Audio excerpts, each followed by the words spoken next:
কর্মকর্তা বৃন্দ এবং সমবেত সুহৃদবর্গ বড় নমস্কার গ্রহণ করছু।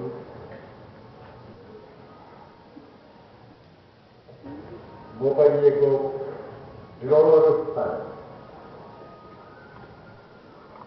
ସେ ପରସ୍ପର ବିରୋଧୀ ଗୋଟିଏ ଭାବ ମୋ ମନରେ ବର୍ତ୍ତମାନ ପ୍ରାୟ ସଂଘର୍ଷ କରୁଛି କହିଲେ ଅତ୍ୟୁକ୍ତି ହେବ ନାହିଁ। ପ୍ରାୟ 52 ବର୍ଷ ତଳେ ମୁଁ ଦକ୍ଷିଣ ରାଉରକେଲା ଆସିଥିଲି। ଏ ସହର ଏ ମହାନଗରୀରେ ପରିଣତ ହୋଇନଥିଲା ଛୋଟ ସହରଟିଏ ଏବଂ ଯେତେବେଳେ ଯେଉଁ କ୍ଷେତ୍ର ସିଧା ଟ୍ରେନ୍ ଚେନ୍ନାଇରୁ ମାଦ୍ରାସରେ ପରିଣତ ଚେନ୍ନାଇରୁ ରାଉରକେଲା ସିଧା ଟ୍ରେନ୍ କିଛି ନଥିଲା। ରାସ୍ତାରେ ଟ୍ରେନ୍ ଚେଞ୍ଜ କରିବାକୁ ପଡ଼େ ଏବଂ ଯେଉଁ ଟ୍ରେନ୍ ଧରିବା କଥା କେଉଁ କ୍ଷେତ୍ରରେ ଭୁଲିଗଲେ ସେ ଟ୍ରେନ୍କୁ କ୍ୟାନ୍ସେଲ୍ ହେଇଗଲା। ମୋବାଇଲ ନାହିଁ, କିଛି ନାହିଁ। ମୁଁ ଚେଷ୍ଟା କଲି ତାଙ୍କର ବ୍ୟକ୍ତିଗତ ବ୍ୟବହାର କରିବା ପାଇଁ କାମ ଦେଲା। ଅସହାୟ ଭାବରେ ଆଉ ଗୋଟେ ଟ୍ରେନ୍ ଧରିକି ଆସିଛି। ଶୀତ ପ୍ରବଳ ଶୀତ ଥିଲା। ନଭେମ୍ବରରେ ଏ ବର୍ଷ କୌଣସି ଶୀତ ନାହିଁ ବୋଲି, କିନ୍ତୁ ସେ ବର୍ଷ ପ୍ରବଳ ଶୀତ ଥିଲା। ରାତି ଶେଷ ସମୟରେ ମୁଁ ଆସି ପହଞ୍ଚିଛି। ଗୋଟିଏ ମାତ୍ର ଠିକଣା ଅବସ୍ଥା ଜଗବନ୍ଧୁଙ୍କ ଠିକଣା। ଟ୍ୟାକ୍ସି ଧରିକି ବହୁ ତାଙ୍କ ଘରେ ଆସି ପହଞ୍ଚିଲି। ଆଜି 50 ବର୍ଷ ଭିତରେ କି ଯୁଗାନ୍ତକାରୀ ପରିବର୍ତ୍ତନ ହୋଇଗଲାଣି। ସେତେବେଳେ ଟେଲିଭିଜନ ସ୍ୱପ୍ନ ଗୋଟେ ସାଧାରଣ ବଡ଼ ବଡ଼ ଅଫିସରମାନଙ୍କୁ ଛାଡ଼ିଦେଲେ ଏହି ମହାନଗରୀରେ କୌଣସି ମଧ୍ୟସ୍ଥ କର୍ମଚାରୀଙ୍କ ଟେଲିଫୋନ ନଥିଲା। ଗୋଟେ ଲ୍ୟାଣ୍ଡ ଫୋନ୍ କରିବାକୁ 3 ବର୍ଷ ଅପେକ୍ଷା କରିବାକୁ ପଡୁଥିଲା। ମୋବାଇଲ ନାହିଁ, ଫୋନ ନାହିଁ, କିଛି ନାହିଁ। ସେଇ ଯେଉଁ ଅବସ୍ଥା ଏବଂ ଆଜି ଅବସ୍ଥା ଭିତରେ କହିବା ଅମୂଲ୍ୟ। ଆଜି ସାରା ଭାରତର ସବୁ ଗ୍ରାମ ବିଦ୍ୟୁତ୍ ଆଲୋକରେ ଉଦ୍ଭାସିତ ବୋଲି ଶୁଣୁଛି ଏବଂ କିଛି ପରିବର୍ତ୍ତନ ହୋଇଗଲା। 52 ବର୍ଷ ତଳେ ସେ ଅବସ୍ଥା ନଥିଲା। ଏହି ଅର୍ଥ ଶତାବ୍ଦୀ ଭିତରେ ବିପୁଳ ପରିବର୍ତ୍ତନ ଘଟୁଛି ସାରା ପୃଥିବୀରେ। ମୋର ମନେ ଅଛି ଦିନେ ଗୋଟେ ଡିବେଟ୍ ଗୋଟେ ହେଉଥାଏ। ଅବଶ୍ୟ ଏଇଟା ରିପୋର୍ଟକୁ ଶୁଣିକି କାଳ୍ପନିକ ହୋଇପାରେ। ଜଣେ ବୈଜ୍ଞାନିକ କହୁଛନ୍ତି ଯେ ଆମେ ଆଗାମୀ କେତେ ବର୍ଷ ପରେ ଯେତେବେଳେ ଗ୍ରହାନ୍ତରରେ ଯାଇକି ଲୋକମାନେ ସ୍ଥାପନ କରିବେ ଉପନିବେଶ, ବହୁ ପ୍ରକାର ପୋଷାକ ପିନ୍ଧିଲେ ତାଙ୍କର ଗୋଟେ କ୍ଷତି ହେବ ନାହିଁ। ସେ ଅଜା ବଦଳରେ ସେ ପୋଷାକ ପ୍ରସ୍ତୁତ କରିଥାନ୍ତି। ମେଡିକାଲ ସାଇଣ୍ଟିଷ୍ଟ କହୁଛନ୍ତି ତମେ କଣ କହୁଛ? ଆମେ ଏଭଳି ଔଷଧ ତିଆରି କରିଥାନ୍ତୁ ତମେ ରୋଗ ଏପରି ଉଦ୍ଭାବ ହେଇନାହିଁ। ଔଷଧ ତିଆରି ହେଉଛନ୍ତି ରୋଗ ସେବେ ନାହିଁ। ବିଜ୍ଞାନ ଏଭଳି କରିଥାଏ।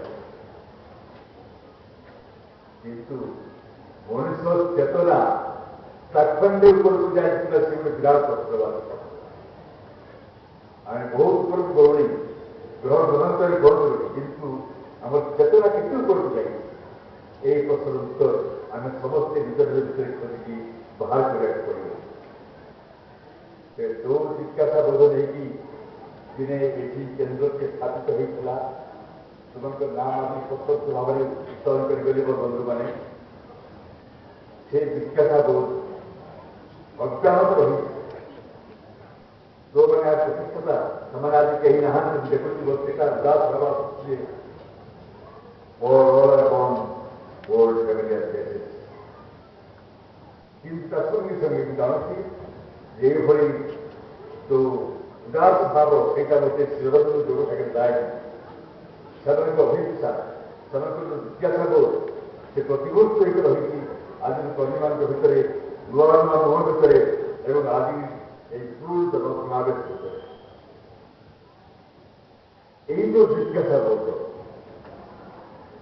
ୟାର ଆରମ୍ଭ କେବେ? ୟାର ଆରମ୍ଭ କଥା ସତ୍ୟ ନୁହେଁ। আপনারা ক্ষমা করে কিন্তু অসুস্থ আছি, এদিকে আসিপারিছিলাম সঞ্জয় শেষ পর্যন্ত। সেদিকে রাউরকেলা সেটা এয়ার স্ট্রিট ଥିଲା। ମୁଁ କାଳେ ଆସିପାରିବି ନାହିଁ ବୋଲି ମୋର ସାନ ଭାଇ କିମ୍ବା ବନ୍ଧୁ ଏବଂ ଗ୍ରାଜୁଏସନ୍ ନିରଞ୍ଜନ ପଟ୍ଟନାୟକ ଗୋଟାଏ ଘରୋଇ ବିମାନ ଠିକ କରି ରଖିଥିଲି ମୋର ଅଜ୍ଞାନ ସାଥେ ଏବଂ ମୋତେ ନେଇକି ଆସିଲେ ଏଠି ପହଞ୍ଚି ପାରିଲି। ଯାହା ହଉ ସେଇ ଯୋଉଟା କହୁଥିଲି ଯେ ଏଇ ଯୋଉ ଜିଜ୍ଞାସା ବୋଧ ଭିତରୁ ଏଠି କେନ୍ଦ୍ର ପ୍ରତିଷ୍ଠା ହେଇଥିଲା ତାର ଆରମ୍ଭ କେବେ ହଜାର ହଜାର ବର୍ଷ ତଳେ ଆମେ ଦେଖୁ ଯେତେବେଳେ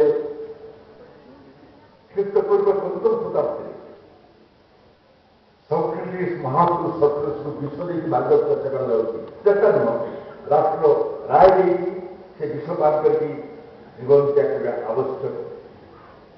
ତାଙ୍କ ବନ୍ଧୁମାନେ ଶିଷ୍ୟମାନେ କାନ୍ଦୁଛନ୍ତି। ତାଙ୍କର ଗୋଟେ ବକ୍ତବ୍ୟ ହେଉଛି ଯେ ତମମାନଙ୍କର ଦୁଃଖ କାନ୍ଦୁଛ କାହିଁକି? ଜୀବନର ସେପାରେଟ ଭଲ କି ଏପାରେଟ ଭଲ ତୋର କିଛି ଅଭିଜ୍ଞତା ଅଛି ସେ ବିଷୟରେ? ମୁଁ ସେପାରେଟ ଯାଉଛି ସେପରି ପାଖରେ ବହୁତ ଭଲ ହେଇପାରିବ। ଏଇ ଯୋଉ ଜିଜ୍ଞାସା ବୋଧ ଆମ ପରମ୍ପରାରେ ଯୋଉ ଜିଜ୍ଞାସା ବୋଧ ଜଣେ ଜଣେ ପ୍ରତିନିଧି ହେଉଛନ୍ତି ନଚିକେତା ମୃତ୍ୟୁ ପରେ ଚେତନାର କଣ ହୁଏ ରୁରୁ ପ୍ରମୋଦ ଭରା ପ୍ରେମ ଏବଂ ମୃତ୍ୟୁ ମୁଁ ଫଳ କରି କରୁଛୁ ସେ ଯେ ହଠାତ୍ କରିଯାଉଛି କାହିଁକି? ଯାହାର ଜବାବ ଦେବ କିଏ ଦେଇପାରିବ? ପ୍ରଶ୍ନ ଯୁଧିଷ୍ଠିର ପୃଥିବୀରେ ବିସ୍ମୟ କଣ? ପ୍ରତି ମୁହୂର୍ତ୍ତରେ ମଣିଷ ମରିମରି ଯାଉଛନ୍ତି ତଥାପି ଯେଉଁମାନେ ଜୀବିତ ଅଛନ୍ତି ସେମାନେ ଏଭଳି ଆଚରଣ କରନ୍ତି ଯେମିତି ତାଙ୍କର ମୃତ୍ୟୁ ବୋଲି କିଛି ନାହିଁ। ଏଇ ଯୋଉ ବିରାଟ ଅଜ୍ଞାନ ଭିତରେ ମଣିଷ ସମାଜ 5,000 ବର୍ଷ ତଳେ ଥିଲା ଆଜି କେତେଦୂର ପରିବର୍ତ୍ତନ ହେଇଛି? ଏହି ପ୍ରଶ୍ନକୁ ଭିତ୍ତି କରି ଆଧ୍ୟାତ୍ମିକ ଜୀବନର ଯାତ୍ରା ଆରମ୍ଭ ହୁଏ ଏବଂ ସେ ଆଧ୍ୟାତ୍ମିକ ଯାତ୍ରା ମଧ୍ୟ ପୃଥିବୀର ଇତିହାସରେ ଦୁଇଟା ମହାକାଳ ଦୁଇଟା ସ୍ରୋତ ରହିଛି। ଗୋଟିଏ ସ୍ରୋତ ହେଉଛି ଏଇ ଯୋଉ ନିରବ ଅଧ୍ୟାବସାୟ ନିରବ ଜିଜ୍ଞାସା ବୋଧ ନିରବ ଅଭିପ୍ସା ଜୀବନ ଅର୍ଥକଳତା ଜାଣିବା ପାଇଁ ମୃତ୍ୟୁ ରହସ୍ୟକଳତା ଜାଣିବା ପାଇଁ ଶ୍ରୀଅରବିନ୍ଦଙ୍କ ଭାଷାରେ ଗଡ୍ ଲାଇଫ୍ ଫ୍ରିଡମ୍ ବ୍ଲିସ୍ ଇମର୍ଟାଲିଟି এই 5টা ଲକ୍ଷ୍ୟକୁ ନେଇକି ମଣିଷ ତାର ଜିଜ୍ଞାସା ବୋଧକୁ ଅବ୍ୟାହତ ରଖିଛି। ଭଗବାନ କିଏ? ଜ୍ଞାନ କଣ? ପ୍ରକୃତ ମୁକ୍ତି କଣ? ମୁଁ ତ ପ୍ରତି ନିୟତ ଅନୁଭବ କରୁଛି ଜଣେ ବନ୍ଦୀ ମୋ ଦେହ ଭିତରେ ବନ୍ଦୀ ମୋ ଚେତନାର ସୀମିତ ଭିତରେ ବନ୍ଦୀ କୋଉ ମୁହୂର୍ତ୍ତରେ ମୋ ଜୀବନର ଛବିକ ଶେଷ ହେଇଯିବ ସେତିକି ମୁଁ ଜାଣେ ନା। ପର ମୁହୂର୍ତ୍ତରେ ମୋର କଣ ମୁଁ ଜାଣେ ନା। এই ଅଜ୍ଞତା ଭିତରେ ମୁଁ ଛଟପଟ ହେଇକି ଯାଉଛି। ଏଥିରେ ମୁକ୍ତି କଣ? ଗଡ୍ ଲାଇଫ୍ ଫ୍ରିଡମ୍ ପ୍ଲିଜ୍ ଆନନ୍ଦ ହୁଏ ଏବଂ ମରିବାକୁ ମୁଁ ଚାହେଁ ନା। କାହିଁକି ମୃତ୍ୟୁ ଏକ ଉଦ୍ଧତ ଆଚରଣ କରି ମୋତେ ନେଇ ଚାଲିଛି ଇଏ ଉତ୍ତର କିଏ ଦେଇପାରିବେ? ଆଧ୍ୟାତ୍ମିକତାର ସୃଷ୍ଟି ହେଉଛି ଏହି ସତ୍ୟଟି ପ୍ରଶ୍ନ। ମହାକାଳର ଇତିହାସ ଆମେ ଦେଖୁ এই ନିରବ ସତ୍ୟଟି ଚାଲିଛି এইসব জিজ্ঞাসার উত্তর পাইয়া যায়। তার সঙ্গে সঙ্গে চালিয়েছে সরব সত্য গোটায় যুদ্ধ সংঘর্ষ ভয়ঙ্কর আক্রমণ প্রতি আক্রমণ। আজি 11 তারিখ নভেম্বর 2018 শতাব্দী তলে 1918 মସିହା 11 ତାରିଖ ନଭେମ୍ବର ଦିନ ପ୍ରଥମ ମହାଯୁଦ୍ଧ ଅବସାନ ଘଟିଥିଲା। ଗତକାଲି ଇଣ୍ଡିଆନ୍ ଏକ୍ସପ୍ରେସର ଗୋଟେ ଆର୍ଟିକଲ ଥିଲା ଏଇ ଟ୍ରାନ୍ସଲେଟରେ ଏଇ ଉପରେ ଆପଣ କେହି ପଢ଼ିଦେଇ ପାରନ୍ତି। ମୁଁ ସେ ଆର୍ଟିକଲ ଏଇ ପ୍ରଶ୍ନ ଉଠେଇଥିଲି ଶେଷ ପର୍ଯ୍ୟନ୍ତ। ଯେତେବେଳେ ପ୍ରଥମ ମହାଯୁଦ୍ଧ ଶେଷ ହେଇଗଲା ଅନେକ ଚିନ୍ତକ ବ୍ୟକ୍ତି କହିଲେ ଏହା ପରେ ଆଉ ଯୁଦ୍ଧ ହେଇପାରିବନି। କାରଣ ପ୍ରଥମ ମହାଯୁଦ୍ଧରେ ପ୍ରଥମ ଥର ପାଇଁ ବିମାନ ଆକାଶ ଯୁଦ୍ଧ ସଂଘଟିତ ହେଲା। ବିମାନ ବର୍ଷୀ ବୋମାବର୍ଷୀ ବିମାନମାନେ ପରସ୍ପର ସଂଘର୍ଷରତ ରହିଲେ।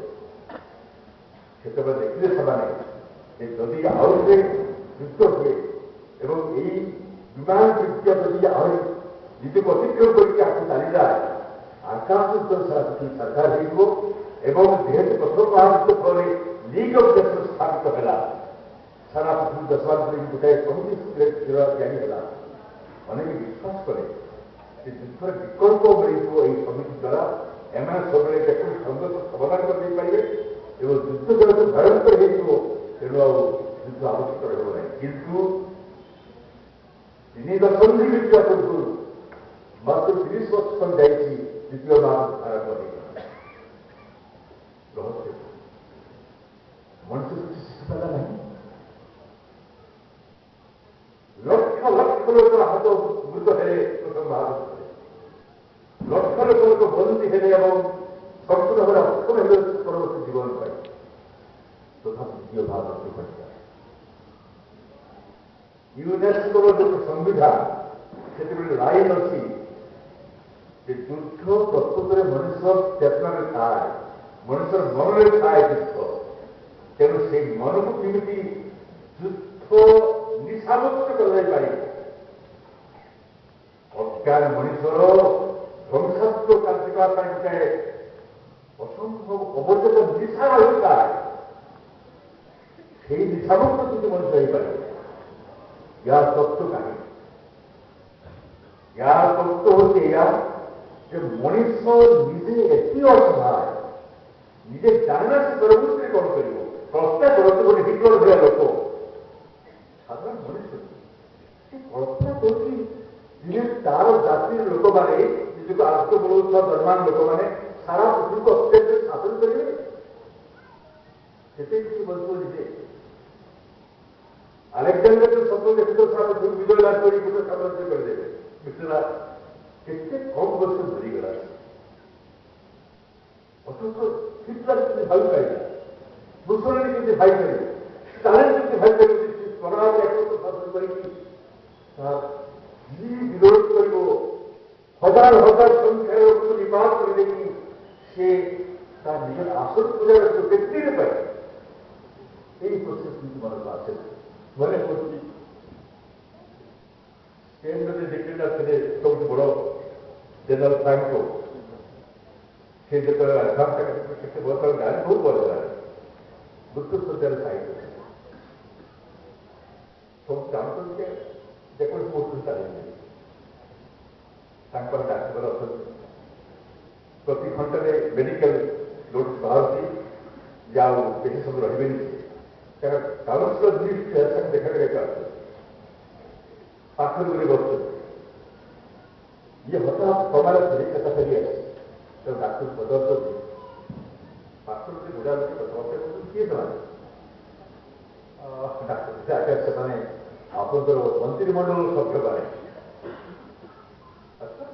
कहीं समस्ते ना कहीं डाक्तर भाविला मिछ कह लाभ कौन आज्ञा आपको विदाय करने विदाय कुआड़े जाऊँगी से जीवन शेष शेष विदाय कुआड़े जाऊँगी निजे चली जाए हरे संभावना मुंड को आसला यही हूँ मनुष्य यही जो अज्ञानता युधिष्ठ जो अज्ञान से बस उठे तार दूरीकरण केमी हो पाए ये जो प्रधान अज्ञानता सामाजिक स्तर में यही अज्ञान सुजोग नहीं मनुष्य को अत्याचार करेंगे नाना प्रकार अंधशक्ति हिटलर को आयत्त कर देता है गोटे अंधशक्ति एवं से अंधशक्ति कौन बचवार उपाय सामूहिक स्तर में आज पर्यटन भावी हो पारे आविष्कृत हो पारे तार उपाय तो रही आज को 52 वर्ष तले से उपाय सूत्र भर कर श्रीमान पाखक मेडिका माँ गोटे बार्ता देते राउरकेलावासी बंधु मान बर्तमान देखुचे भावग्राह्य क्षेत्र आउ कहीं वरिष्ठ लोक से वरिष्ठ बंधु कहीं ना बर्तमान भावग्राह्य आप हस्पिटाल थे ଅସୁସ୍ଥ ଥିଲେ ମୁଁ ଦେଖା ଆକୁ ଯାଇଥିଲି ମନେ ପଡୁଛି ଆଚ୍ଛା ସେତେବେଳେ ମେସେଜ ହେଉଛି to speak is good, to act is better, to be that is the best. କଥା କହିବା ଭଲ କହିପାରିବା ଭଲ କିନ୍ତୁ କଥା କାର୍ଯ୍ୟ ପ୍ରଗତି କରିବା ଆହୁରି ଭଲ କିନ୍ତୁ ସେଇ କଥା କାର୍ଯ୍ୟର ଅନୁରୂପ ଭଳି କରାଇପାରିବା ସେଇଟା ହେଉଛି ସର୍ବୋତ୍କୃଷ୍ଟ ମାର୍ଗ। ଆଜି ମୁଁ ଗୋଟେ ସ୍ୱୀକାରୋକ୍ତି ଦେଉଛି, ଆଧ୍ୟାତ୍ମିକ ବିଷୟରେ ମୁଁ ସେଇ ଦିନଠୁ ଯେତେ ସମ୍ଭବ ମୁଁ ଏଭଏଡ କରି କରିବା ସଭାପତି ସାହିତ୍ୟ ସଭାକୁ ଯାଏ, ବିଶ୍ୱବିଦ୍ୟାଳୟମାନଙ୍କୁ ଯାଏ, ସଂସ୍କୃତ ସଭାକୁ ଯାଏ, ସାହିତ୍ୟ ଏକାଡେମୀକୁ ଯାଏ, କିନ୍ତୁ ଯେତେ ସମ୍ଭବ ଆଧ୍ୟାତ୍ମିକ ବିଷୟରେ କହିବାକୁ କୁଣ୍ଠାବୋଧ କରେ। ମାତ୍ର କହିଲେ ଟୁ ସ୍ପିକ୍ ଇଜ୍ ଗୁଡ୍, ସେ କୋଉ କଥା କହୁଛନ୍ତି? ସ୍ପିକ୍ ଯୋ ବାକ୍, ବାକ୍ ହେଉଛି ସୃଷ୍ଟି ପ୍ରଥମ ସୋପାନ। ଯେତେବେଳେ କିଛି ନଥିଲା, ସୃଷ୍ଟି ଆରମ୍ଭ ହେଲା, ନାରଦ ଗ୍ରନ୍ଥ ବାକ୍, ସେଇ ଯୋଉ ବାକ୍ ଶକ୍ତି ଆମେ ତା କ୍ଷେତ୍ର ବ୍ୟବହାର କରିଥାଉ। କୋଉ ପ୍ରକାର ବ୍ୟବହାର କରିଥାଉ? ସମାଜକବିମାନେ କହନ୍ତି ପୃଥିବୀର ଯାବତୀୟ ସମସ୍ୟା ପ୍ରାୟ ଅସୀମ ଭାବେ ରହନ୍ତା ନାହିଁ ଯଦି ମଣିଷ ବାକ୍ ସୁନ୍ଦର କରିପାରନ୍ତା।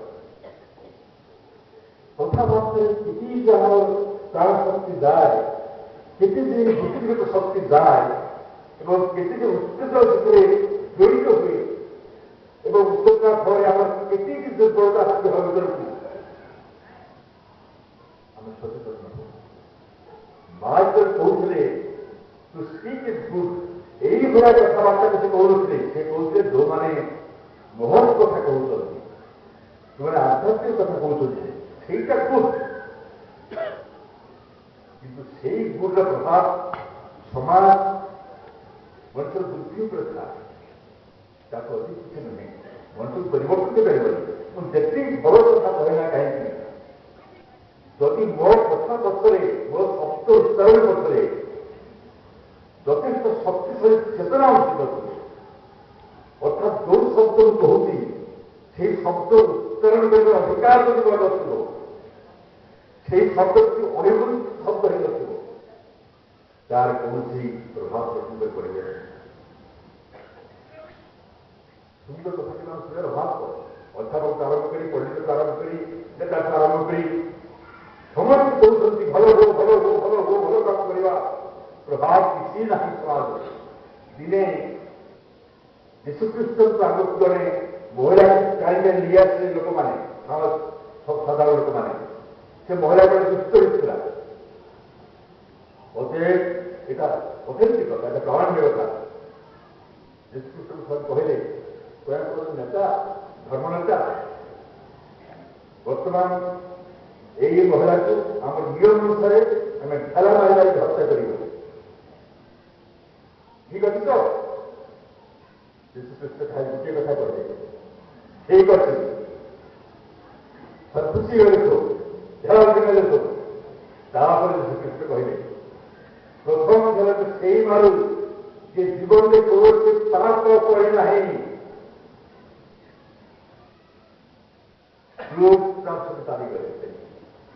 ଯେହେତୁ ଯୀଶୁଖ୍ରୀଷ୍ଟ କହିଲେ ସେ କଥା, ସେଇ ଲୋକ ପ୍ରଥମ ଲୋକ ସେଇ ପ୍ରଥମ ଥର ସେଇ ମାରୁ ଯେ ପାପ କରିନାହିଁ, ତାଙ୍କ କଥାରେ ଏତେ ବଡ଼ ଶକ୍ତି, ଅସତ୍ୟ ଶକ୍ତି ରହିଥିଲା ତାଙ୍କ ଶବ୍ଦ ପଥରେ, ସେଠୁ ତାକୁ ଅନ୍ୟଥା କରିକି, ତାକୁ ଅମାନ୍ୟ କରି ଖେଳ ମାରିବାର ଶକ୍ତି କାହିଁକି ଥିଲା।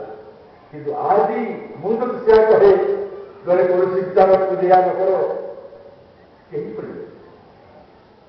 ଗୋଟେ ଦେଶରେ ଲକ୍ଷ ଲକ୍ଷ ଲୋକ, ଗୋଟେ ସ୍ତ୍ରୀ ଲୋକ କଣ ତାଙ୍କ ଧର୍ମ ବିଷୟରେ ଗୋଟେ ନିରୀହ ମନ୍ତବ୍ୟ ଦେଇଛି ବୋଲି ସେଟା ରିୟୁମା ଗୁଜବ, ସେଟା ତାଙ୍କ ଦାବି। ତାକୁ ଆଜି ଟଙ୍ଗା ଯାଉ, ସମସ୍ତ ସଦସ୍ୟ ଫାଶୀ ଦିଆଯାଉ। ଆଜି ଚାଲିଛି, ବେଳକାଳେ ତାର ଚାଲି ବି ଚାଲିଛି। এই হচ্ছে মনুষ্য ଥିବା ହିଂସତାର ଗୋଟାଏ ଦୃଷ୍ଟାନ୍ତ। ଭାରତର ସେ କଣ ହେଲାନି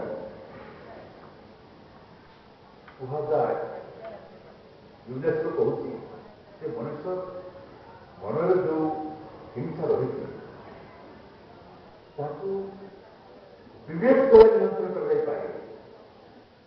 ଯେମିତି ଚାହାନ୍ତି ଗୋଟେ ଅପରିଚିତ ଲୋକ ଯିଏକି ଗୋଟେ ଦୃଶ୍ୟ ଦେଖିବାକୁ ଗାଁକୁ ଯାଉଛି, କୋଉ ବନ୍ଧୁବାକୁ ଯାଉଛି, ତାକୁ ପିଲା ତଳରେ ଛାଡ଼ିକି ପ୍ରଥମେ ହତ୍ୟା।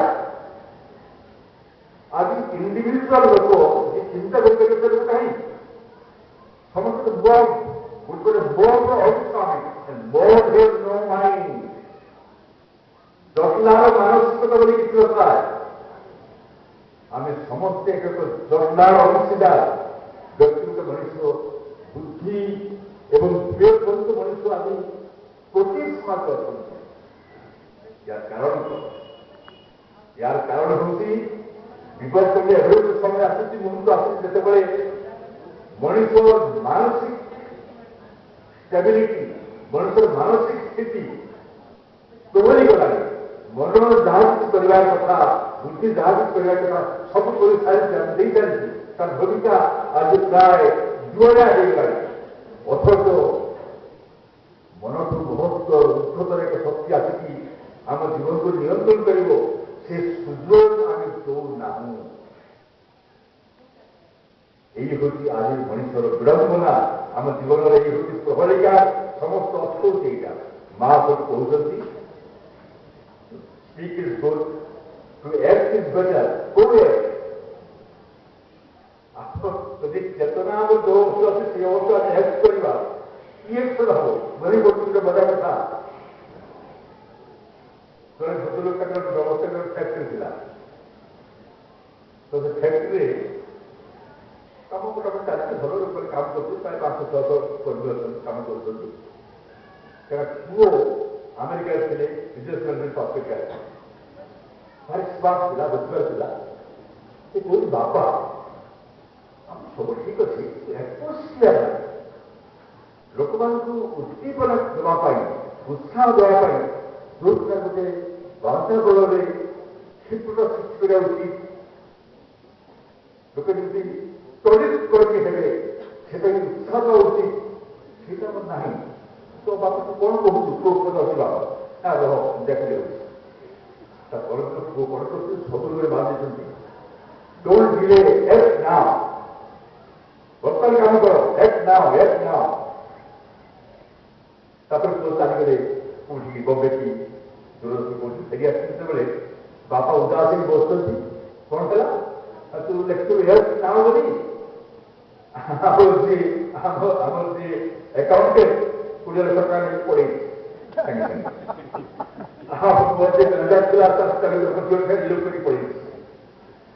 ଏବଂ କର୍ମୀମାନେ ଶ୍ରମିକ ଧର୍ମଘଟ ଦେଇଛନ୍ତି। ଯୋଉ ଯେତେବେଳେ ଆମେ ଅବସ୍ଥାରେ ଅଛୁ ସେଠି ଆକ୍ଟ ଇଜ୍ ବେଟର ଇଏ ବର୍ତ୍ତମାନ ବିରାଟ କଥା। କିନ୍ତୁ ମା କୋଉ ଏକ୍ସର କଥା କହୁଛନ୍ତି? ମା କହୁଛନ୍ତି ମନ୍ଦିର, ମସଜିଦ, ଗିର୍ଜା ତିଆରି କରିବା ଏକ୍ସର କଥା ନୁହେଁ, ଧର୍ମଶାଳା ତିଆରି କରିବା ଏକ୍ସର କଥା ନୁହେଁ। ଶିବରାଜଙ୍କ ଯୁଗର ବିଶେଷତ୍ୱ ହେଉଛି এই জীবনର ସମସ୍ତ କର୍ମ ଦେଲେ ସମସ୍ତ କର୍ମ ଆପଣ ଯାହା କିଛି କରୁଛନ୍ତି ବିଧାତା ଅଜ୍ଞାନ ବାହାରେ କିଛି ନାହିଁ।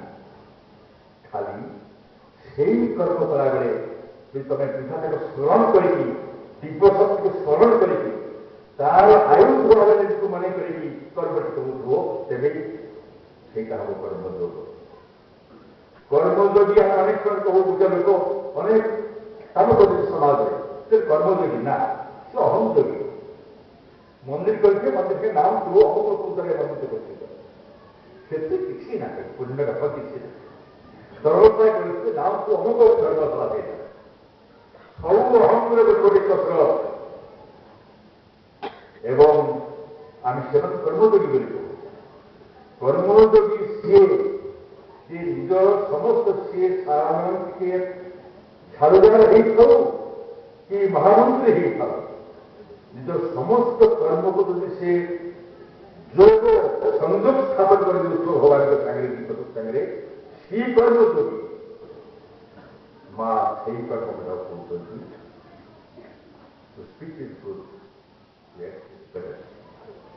কিন্তু তা পরবর্তী ওটা be that is the best.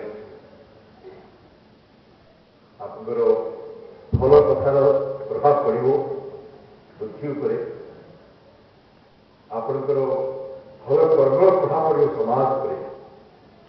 କିନ୍ତୁ ଯଦି ଆପଣ ଚେତନାରେ ସମ୍ପୂର୍ଣ୍ଣ ଭାବରେ ସେଇ ନିଜର ବକ୍ତବ୍ୟ ଏବଂ କର୍ମର ଅନୁରୂପ ହୋଇଯାଇପାରିଥିବେ, ତାହା ପ୍ରଭାବ ପଡ଼ିବ ସାରା ବିଶ୍ୱ ଚେତନା ଉପରେ। ଆସର ଅଜ୍ଞାନ ସ୍ଥାନରେ ନିରବରେ ଜଳନିକ ଚେତନା, ଯେମିତି ଶ୍ରୀକୃଷ୍ଣଙ୍କ ଚେତନା ଆଜି ପର୍ଯ୍ୟନ୍ତ ପୁରୁଷ ପୁରୁଷରେ ହଜାର ଲୋକ ଚେତନାକୁ ସମ୍ପୂର୍ଣ୍ଣ ଭାବରେ ନିୟନ୍ତ୍ରିତ କରି ଆସିছে। ବିରୋଧୀ କରନ୍ତି ଦୁଃଖ ବେଳେ, ବିମର୍ଷା ବେଳେ, ଦାରୁଣ ସତ୍ୟ ପାଇଲା ବେଳେ ଆପଣ ପଢୁଛନ୍ତି ସବୁ କିଛି ଜଣାଣ ବେଳେ ସମର୍ଥନ କର ତ ସମସ୍ତ ପାତ୍ର ଭିତରୁ ଉଦ୍ଧାର କରିଦେବେ। ତାକୁ ବଡ଼ ଆଶ୍ୱାସନା ବାଣୀ କୋଉ ସାହିତ୍ୟ ଦେଇପାରେ, କୋଉ ସାହିତ୍ୟ ଆଲେଖ ଦେଇପାରେ, କୋଉ ଗୁରୁ ଦେଇପାରେ। ଗୋଟିଏ ବ୍ୟକ୍ତି କୃଷ୍ଣ ନାମକ ଗୋଟିଏ ବ୍ୟକ୍ତି ଅବଦାନ କରନ୍ତି, ଯାହା କହନ୍ତି সেই ବ୍ୟକ୍ତି এই ଚେତନା ନିଶ୍ଚିତ ବାଣୀ ଆଜିକୁ ହଜାର ହଜାର ବର୍ଷ ଧରିକି ଅସଂଖ୍ୟ ଲୋକଙ୍କୁ ସାନ୍ତ୍ୱନା ଦେଇଛି, ବିଶ୍ୱାସ ଦେଇଛି ଏବଂ ଜୀବନ ପ୍ରତି ମମତାବୋଧ ଦେଇପାରିଛି। ତେଣୁ ଯେତେବେଳେ ଆମ ଭଳିଆ ସହସ୍ର ବ୍ୟକ୍ତି ଯେଉଁମାନେ ମାର୍କ୍ସ ମୁକ୍ତ ହେଇକି ରହିଛୁ, ଆମେ ଯଦି ଆମ ଚେତନାରେ ଟିକେ ପରିବର୍ତ୍ତନ ଆଣିପାରୁ ଏବଂ ଆମେ ଯଦି ଯାହା ସେମାନଙ୍କର ଯେଉଁ ଦିଗ୍ଦର୍ଶନ ମଣିଷର ଏକ ଭବିଷ୍ୟତ ରହିଛି, ପ୍ରାଥମିକଟା କ'ଣ ସେ ଯେ ଧର୍ମତତ୍ଵ ରହିଛି, ଦର୍ଶନ ରହିଛି, ଆପଣ ସମସ୍ତେ ଜାଣନ୍ତି, ତାହା ସେଗୁଡ଼ିକ ପ୍ରାଥମିକଟେ କ'ଣ? ସମସ୍ତେ କହୁଛନ୍ତି ଯେ ଆତ୍ମାକୁ ଅନୁଭବ କର, କିନ୍ତୁ ଆତ୍ମାକୁ ଅନୁଭବ କରିକି ତୁମ ସେଠି ଶରୀର କର୍ତ୍ତବ୍ୟ। ତୁମେ ମୋକ୍ଷପ୍ରାପ୍ତ ହେଇଯିବ, ତୁମେ ଚାଲିଯିବ, ପୃଥିବୀ ଯୋଉ ତମ ସାରେ ଅଛି ସେଇ ତମ ସାରେ ରହିଯିବ। ଶିବାନନ୍ଦ କହୁଛନ୍ତି ଆତ୍ମାକୁ ଉପଲବ୍ଧି କର, ତା ସଙ୍ଗେ ସଙ୍ଗେ ଆତ୍ମାର ଆଲୋକରେ ତୁମ ସମସ୍ତ ଯୋଉ ଆବେଗ, ପ୍ରାଣଗତ ଭାବାବେଗ, ତମର ଯୋଉ ମନୋଗତ ବୃଦ୍ଧି, ତମ ଚିନ୍ତା ଶକ୍ତି, ଏପରି ତୁମର ପଳେଇବ ଶରୀର ଭିତରୁ ତିଆରି ଶରୀର, ତାକୁ ପ୍ରଭାବିତ କର, ଯାହା ଫଳରେ এই ସୃଷ୍ଟି ଯଥାର୍ଥ ପ୍ରମାଣିତ ହେବ। କେତେ ସହସ୍ର ବ୍ୟକ୍ତି ମୋକ୍ଷପ୍ରାପ୍ତ ହେବା ପାଇଁ ଭଗବାନ ସୃଷ୍ଟି କରିନଥିଲେ। এই ସୃଷ୍ଟି ଯେତେବେଳେ ହେଇଛି, ୟା ଏକ ପରମ ଚୂଡ଼ାନ୍ତ ଉଦ୍ଦେଶ୍ୟ ରହିଛି, ଏକ ସମାପ୍ତି ରହିଛି। ସେହି ସମାପ୍ତି ହେଉଛି ମଣିଷ ନିଜେ କ୍ରମାଗତ ଭାବରେ ନିଜର ଅହିଂସା ବଳରେ ଦିବ୍ୟତା ହାସଲ କରେ। এই ଯେଉଁ ବାର୍ତ୍ତା ମା କହୁଛନ୍ତି ଟୁ ବି ଦ୍ୟାଟ୍ ବେଷ୍ଟ, ଆମେ ନିଜକୁ ଜାଣିବା କି? ଏ ହେଉଛି ପ୍ରଶ୍ନ। ଆମ ନିଜକୁ ଜାଣିବା ଏକଥା ଭିତରେ କହୁଛି ମତେ ଗୋଟେ ନିଜକୁ ପ୍ରତିଭା ଆସୁଛି, କହିବାର ଅଧିକାର ମୋତେ କେତେଦୂର ରହିଛି, ମୁଁ ନିଜକୁ କେତେଦୂର ଜାଣିଛି। ଆମେ ସମସ୍ତେ ସାମିଲ ହେଇକି ନିଜକୁ ଭାବିବା ଯେ ନିଜକୁ ତାଙ୍କର ସମ୍ଭବ କି ନୁହେଁ, ନିଶ୍ଚିତ ସମ୍ଭବ। ଆମେ ଦେଖିଦେବା ଆମେ ଆମ ନିଜ ସମ୍ପର୍କ ଆମ ଚେତନା ଆମେ ଚିନ୍ତା କରିଛୁ, ଆମେ ସାରା ପୃଥିବୀ ସମ୍ପର୍କେ ଜ୍ଞାନ ଆହରଣ କରିଛୁ, କିନ୍ତୁ ନିଜ ସମ୍ପର୍କ କେବେ ଚିନ୍ତା କରିଛୁ କି ଯେ ମୁଁ କାହିଁକି ଏଇଭଳି ଚେହେରା ପାଇଛି, ମୋର ବାପା ମା କାହିଁକି ଏଇମାନେ ହେଲେ, ସେ ଲୋକ କେତେ ସାହସୀ, ମୁଁ କାହିଁ ସାହସୀ ନୁହେଁ, ମୋ ଭିତରେ ଏତେ ବେଶୀ ଉଦାର ଭାବ ଆସୁଛି, ତା ଭିତରେ କେତେ କଂଜୁସ ଭାବ ଆସୁଛି, ମୋ ଚେତନା ତାକୁ କାହିଁକି ପୃଥକ? ଆମେ ନିଜ ଚେତନା ସମ୍ପର୍କରେ କେତେ ଦୂର ଗବେଷଣା କରୁଛୁ? ମୋତେ ଗବେଷଣାର ଅନ୍ତ ନାହିଁ। ପୃଥିବୀର ହଜାର ହଜାର ଲ୍ୟାବରେଟୋରୀ, ହଜାର ଏକ୍ସପେରିମେଣ୍ଟାଗାର ସବୁ ରହିଛି, କିନ୍ତୁ ନିଜ ଚେତନାକୁ ନେଇକି ମଣିଷ କଥା ଗବେଷଣା କରିବାକୁ ଅବସର ପାଇନାହିଁ। ଶିଶୁ ଜନ୍ମ ହୁଏ, କଥା କହିବାକୁ ଆରମ୍ଭ କରିବା ମାତ୍ରେ ତାକୁ କହିଲେ ଯେ ତୋର ବାପା ହେଉଛି ଇଏ, ମା ବାପା ଡାକ ବାପା, ସେ ଜାଣେ ସେ ହେଉଛି ଅମୃତର ପୁଅ, ତାର ବାପାର ନାମ ଏଇଆ, ମା ନାମ ଏଇଆ, ତମେ ଜାଣେ ମୋର ଜାତି ହେଉଛି ଏଇଆ, ମୋ ରାଜ୍ୟ ହେଉଛି ଏଇଆ, ମୋର ଭାଷା ହେଉଛି ଏଇଆ। এই সমস্ত জিনিস ଯାହାକି ସ୍ଥୂଳ ଜିନିଷ, ସେଇ ସ୍ଥୂଳ ସମାହାରରେ ସେ ନିଜର ଗୋଟେ ବ୍ୟକ୍ତିତ୍ୱ ଅଛି ବୋଲି ଧରିବେ। କିନ୍ତୁ ସେ ଜାଣେ ନା ସେ ପ୍ରତି ମୁହୂର୍ତ୍ତରେ किसी प्रकार अचेतन शक्ति विचार प्रभावित करो खाली बाप माँ समाज में निजे को रात्रि मु स्वप्न देखी मुझे जानी से स्वप्न प्रभाव रही मुझे असुस्थ स्वप्न प्रभाव साधन विभाग करते करेगा किसी प्रकार स्वप्न प्रभावित कर ଯଦି ଆମେ ନିର୍ଦ୍ଦିଷ୍ଟ ଭାବରେ ନିଜ ସମ୍ପର୍କରେ ସମୀକ୍ଷା ଆରମ୍ଭ କରିବା ଧୀରେ ଧୀରେ ଆମେ ଜାଣିବା ଯେ ନିଜକୁ ମୁଁ ଆଜି ପର୍ଯ୍ୟନ୍ତ ଯାହା ବୋଲି ଜାଣିଛି ସେୟା ନୁହେଁ ଏ ସମସ୍ତ ସତ୍ତ୍ୱେ ଏ ସମସ୍ତ ସତ୍ତାର ଏକ ଏକ ଅଂଶ ହେଇପାରୁ ସେଭଳି ସବୁକିଛୁ ଏକାନ୍ତ ଅବାଞ୍ଛିତ ଅଂଶ ମୁଁ ତାକୁ ତିଆରି କରିନି ମୁଁ ତାକୁ ସ୍ୱୀକାର କରିନାହିଁ କିନ୍ତୁ ମୁଁ ବୋଲି ମୁଁ ଯାହାକୁ କହୁଛି ତାହା ପରିଚୟ ଭିନ୍ନ ହେଇପାରେ ଯେତେବେଳେ ଏଇ ପ୍ରକାର ସୌନ୍ଦର୍ଯ୍ୟ ଉପରିତ ହୁଏ ସେ ଜିନିଷକୁ ଆବିଷ୍କାର ଚେଷ୍ଟା କରେ ଏଇ ଯୋଉ ଆବିଷ୍କାର ନ କଲେ ଏଇ ଆବିଷ୍କାର ଆମେ ନ କଲେ ଯୋଉ ବାଣୀ ମା ଦେଇଥିଲେ ଶିକ୍ଷା ପାଇଁ ସେ ବାଣୀ ସାର୍ଥକ ହବ ନାହିଁ ଆମକୁ ଯଦି ଆବିଷ୍କାର କରିବାକୁ ଏବେ ବାଲ୍ମୀକି କେବଳ ଆପଣ ସମସ୍ତେ ଜାଣିଛନ୍ତି वाल्मीकि 10 रचना करते अनेक प्रकार असत कर्म से कर नरहत्या कर लुंठन कर सब कर जो सत्ता से सत्ता दिने किंवदंती कहे ध्यान पृथ्वी अवस्था आस्ते आस्ते आस्ते बलिंद गोटाए विभूता कहे दिने ऋषि नारद ତାଙ୍କ ସନ୍ନ୍ୟାସିତ ଡାକିଲେ ନାରଦ ରତ୍ନାକର କୁଆଡ଼େ କହ ତମେ ସେ ବିହୁଟା ଭାଙ୍ଗିକି ସେ ବାହାରି ଯାଉଛନ୍ତି ୟାର ତାତ୍ପର୍ଯ୍ୟଗତ ଅର୍ଥ କଣ ଆମେ ସମସ୍ତେ ବିହୁଟା ଗୋଟେ ରହିଛୁ ଆମେ ସମସ୍ତେ ଗୋଟେ ଭୁଲ ପରିଚୟ ଭୁଲ ଆତ୍ମ ପରିଚୟ ଭିତରେ ରହିଥାଉ ଯେମିତି ରତ୍ନା କରିଥିଲେ ଏବଂ ତାଙ୍କର ଯୋଉ ବଲିବିକ ଦିନେ ଭାଙ୍ଗି ପଡ଼ିଲା ଭସ୍ମୀଭୂତ ହେଇଗଲା ତାର ଅର୍ଥ ହେଲା ତାଙ୍କର ଯୋଉ ଭ୍ରାନ୍ତ ପରିଚୟ ଭ୍ରାନ୍ତ ସତ୍ତା ସବୁ ବିଲୁପ୍ତ ହେଇଗଲା ଏବଂ ତାର ଅସତ୍ୟ ପ୍ରଚଳନ ସେ ବାହାରିଲା ଥରେ ଥରେ ପ୍ରକୃତି ଦାରୁଣ ଭକ୍ତ ଦେଖି ଆମ ଶିକାର ଆମକୁ ଚେତେଇଛି ଯେ ଏଇ ଯୋଉ ସ୍ଥୂଳ ଜୀବନର ସାଫଲ୍ୟ ଯୋଉ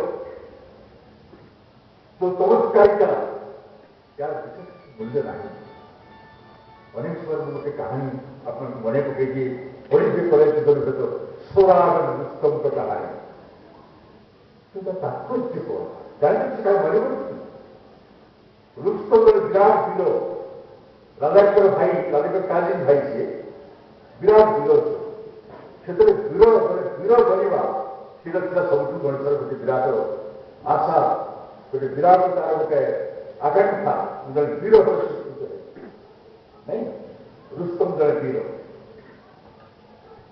राजा शांति अच्छी से राजा कहले मत बुलाबुली करके आसे से राज्य विराट राज्यपाल से राज्य अनेक सामंत राजा आसती जन सामंत राजा घर अतिथि जाइए असुस्थ हो पड़े सामंत राजा झील तत्व नेला सेवा कला ये झील प्रेम पड़गले विवाह मीना एवं जो झील गर्भवती अर्थात राजा समान कर शीघ्र कर राजधानी विपद से फेरिया बेले गोटे सुंदर आर्मले कबच भाया स्त्री को देख कहले यदि पुओ हम यही कबच तो पिंधे जाओ जदि झील हम छाड़ से चिंता चलीगले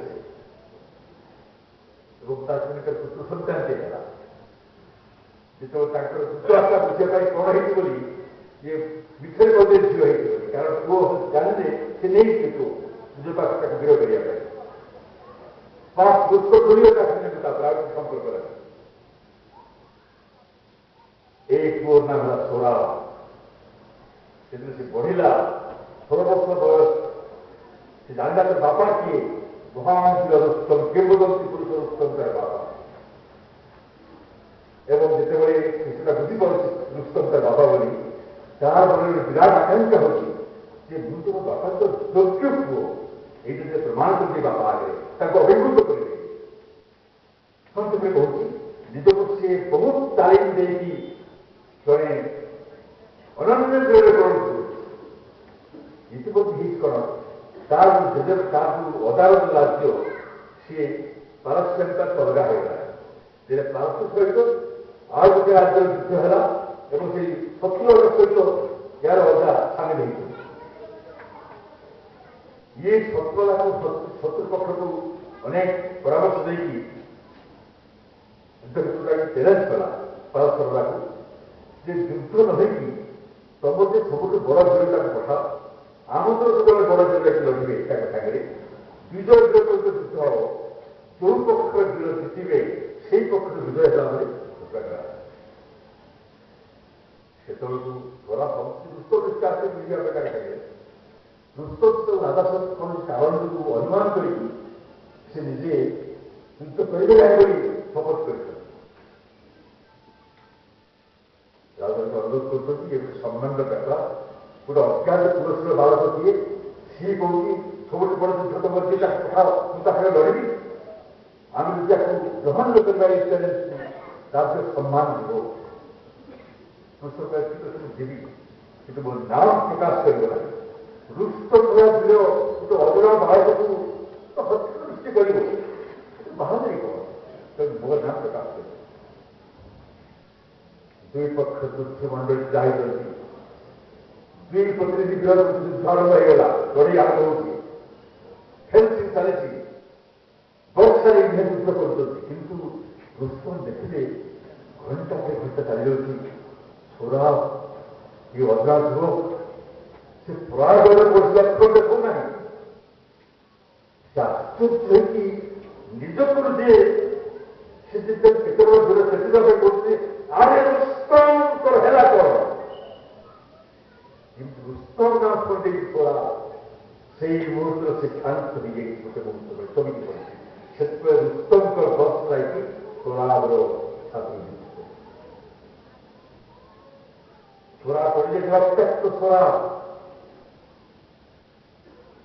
ରୁସ୍ତମ କହୁଛନ୍ତି ଏଥର ବୁଝିଲୁ କେତେ ବୀର ତୁ ଛୋରା କହୁଛି ହେ ବୀର ତମେ ବୀର ମୁଁ ସ୍ୱୀକାର କରୁଛୁ ତମେ ଭାବ ଯେ ତମେ ମତେ ମାରିଛ ମୋର ବାପାଙ୍କର ନାମ ମତେ ମାରିଛି ବାପାଙ୍କର ନାମ ରୁସ୍ତମ କରିନ ରୁସ୍ତମ ସନ୍ତାନ ନଥିଲା ରୁସ୍ତମ ଛୋରା କହୁଛି ବାପା ରୁସ୍ତମର ସେ ବିଶ୍ୱାସ ଦେଖ ମୋର ମୁଁ ତ କିଛି କରିପାରୁନି ମୋ ପୋଷାକ ତଳେ କ'ଣ ଅଛି ଦେଖ ପୋଷାକ ତଳେ ରୁସ୍ତମ ଦେଇଥିବା ସେ ଯେଉଁ ଆର୍ମରେ ସେଇ ଯେଉଁ କବଚ ସୁବର୍ଣ୍ଣ କବଚ ହୋଇଥାଏ ବଂଶ ପ୍ରତୀକ ବହନ କରି ରୁସ୍ତମ ବସି ପଡ଼ିଛନ୍ତି ଛୋରାର ମୁଣ୍ଡ ପ୍ରଳୟୀ ବସୁଛନ୍ତି ସେ ଧୀରେ ଧୀରେ ଛୋରା ତା ଶେଷ ହତ୍ୟା କରୁଛି এই ଗୋଟିଏ ମୁହୂର୍ତ୍ତରେ ସାରା ଜୀବନକୁ ମୂଲ୍ୟବୋଧ ଉତ୍ତମଙ୍କର ଗୋଟିଏ ମୁହୂର୍ତ୍ତରେ ବିଧ୍ୱସ୍ତ ସେଇ ମୁହୂର୍ତ୍ତ ସେ ଭାବିଛି ମୁଁ ଯଦି ଗୋଟେ ସାଧାରଣ ଧୋତି ହେଇକି ଜୀବନ ଦେଇଥାନ୍ତି ସାଫ ହୋଇଥାନ୍ତା ସେ ଜୀବନ এই বীরত্বের মূল্য এই গৌরবের মূল্য প্রকৃতি ধক্কা দিয়ে এই ধক্কা অভিশাপ নহে তোমার আধ্যাত্মিক জীবনের বিশ্বাস জানিবে জীবনের সমস্ত দুর্বিষহ সমস্ত দুর্যোগ সমস্ত ধক্কা আমার চেতনাকে টিকে আলোকিত করিয়া পাই টিকে মোহমুক্ত করিয়া পাই টিকে অভ্যস্ত করিয়া পাই সে ছোট ছোট কথা তীব্র শক্তির গোটে কৃপা আছে এপরিকি মা କହିଲେ ମଧ୍ୟ ଯେତେବେଳେ ତୁ ସବୁଠୁ ବେଶୀ ପ୍ରୋବ୍ଲେମ ସମସ୍ୟାର ସମ୍ମୁଖୀନ ହେଉଥିବୁ ଜାଣେ ପ୍ରତି ଭଗବାନଙ୍କ ଆଶୀର୍ବାଦ ଅଧିକରୁ ଅଧିକ ଧକ୍କା ଦେଇ ମଣିଷକୁ এই বহুমুখী করার প্রস্তুত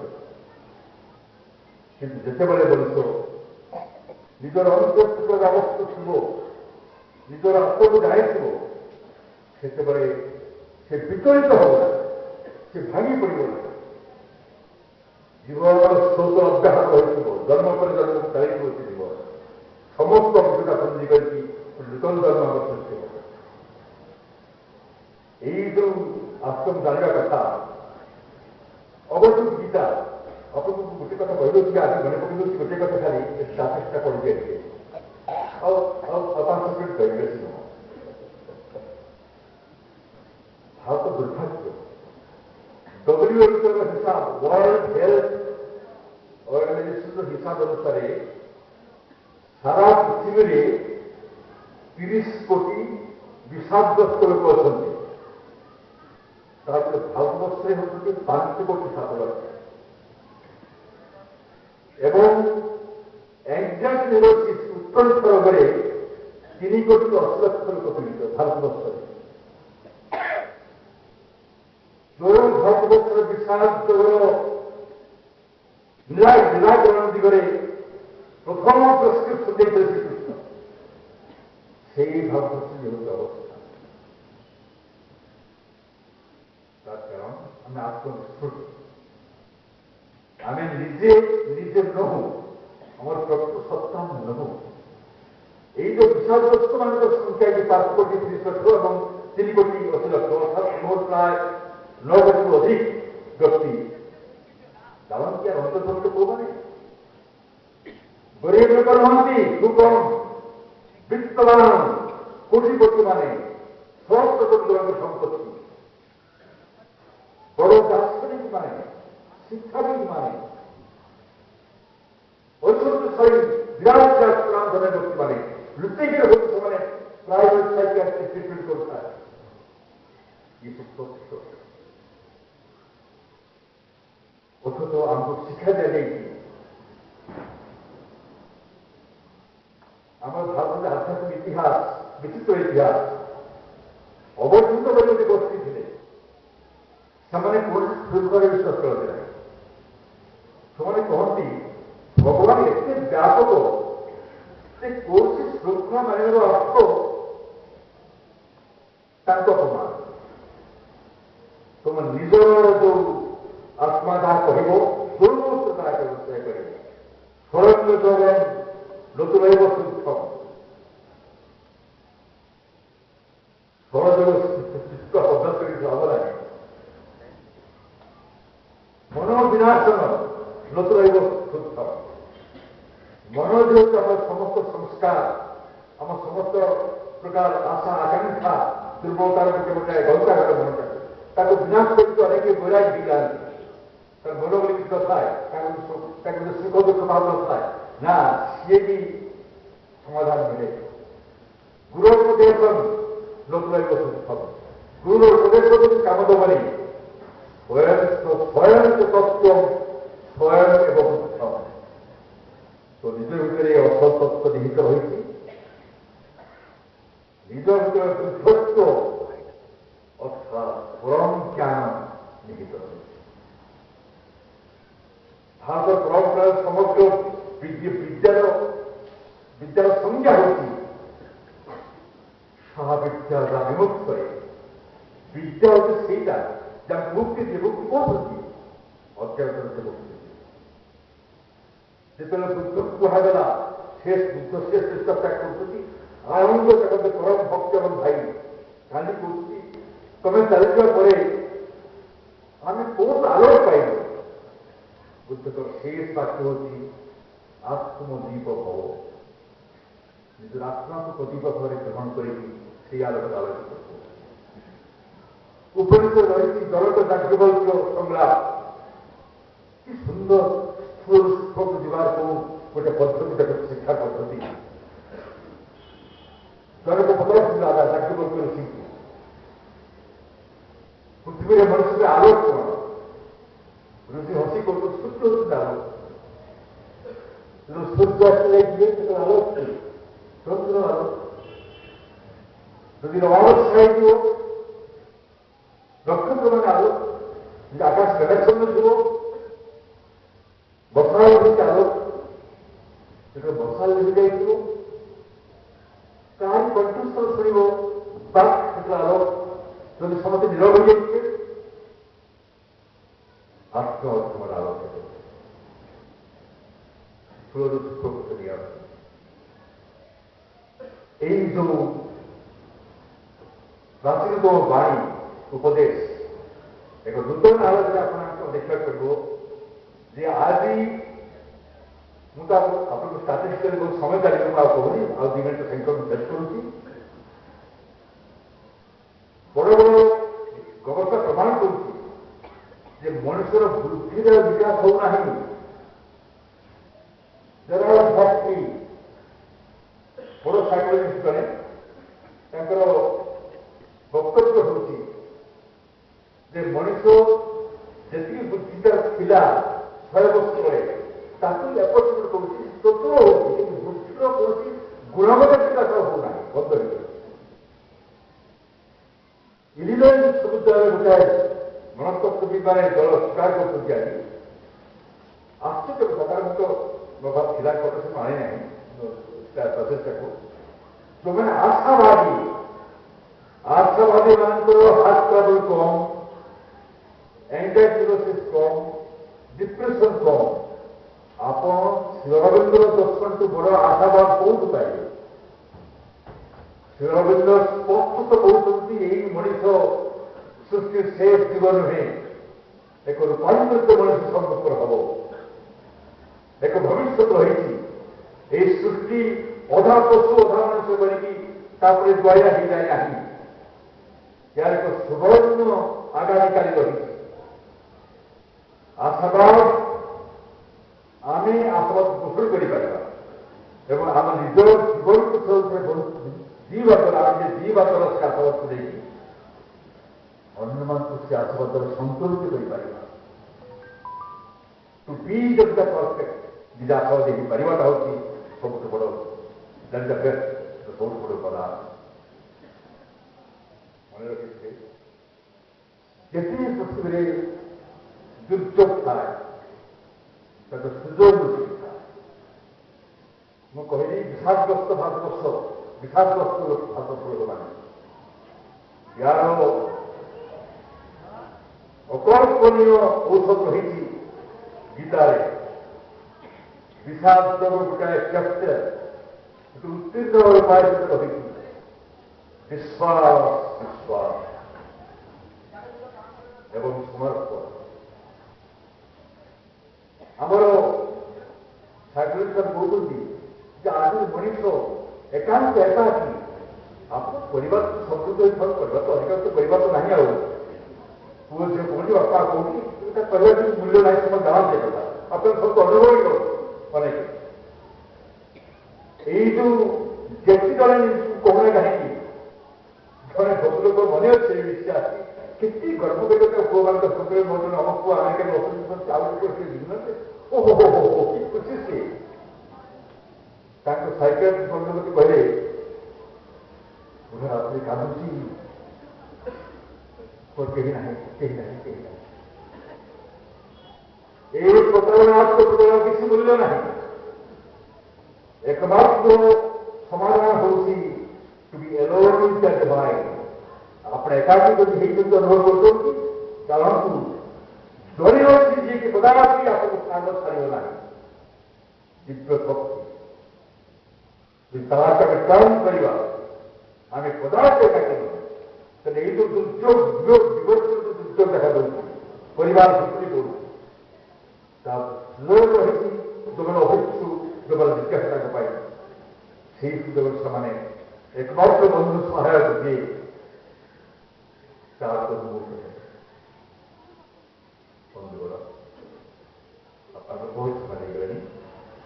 ଅନେକ ଅନେକ କୃତଜ୍ଞ ମୁଁ ଏଇଟା ସମ୍ଭବତଃ ଶେଷ ସାଗର ଦେଖିବି।